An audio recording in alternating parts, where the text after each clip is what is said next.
সিলেট জেলা আওয়ামী লীগের উদ্যোগে বিশাল জয় বাংলার মিছিল। তারা স্লোগান ধরেছে, শেখ হাসিনা ভয় নাই, রাজপথ ছাড়ি নাই, শেখ হাসিনা আসবে, বাংলাদেশ আসবে। এই সিলেটের মাটি শেখ হাসিনার ঘাঁটি, এই সিলেটের মাটি শেখ হাসিনার ঘাঁটি।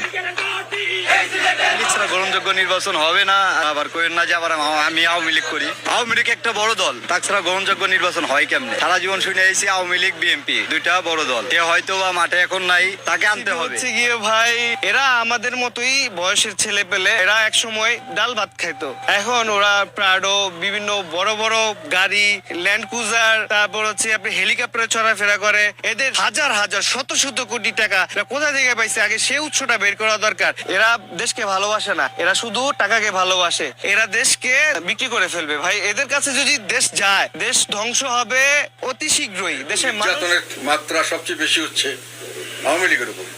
কাজে আওয়ামী লীগের একটা নির্যাতিত একটা অবস্থানে আছে, আমরা নির্যাতিতের পক্ষে কথা বলছি, কাজে তারা আমাদেরকে সমর্থন করতে পারে। এটা রিহ্যাবিলিটেশনের ব্যাপার নয়।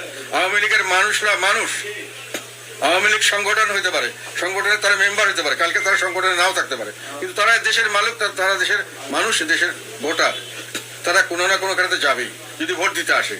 এখন জামাত চেষ্টা করছে এবং প্রকাশ্যভাবে চেষ্টা করছে যে আওয়ামী লীগের ভোট তাদের কাছে আসুক।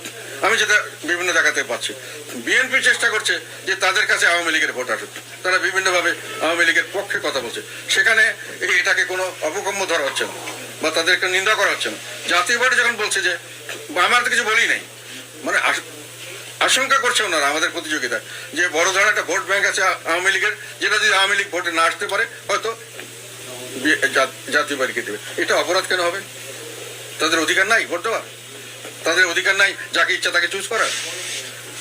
তারা রিহেবিলিট হবে কেন? তারা কি এই দেশের থেকে তাদেরকে বাতিল করতে হয়েছে?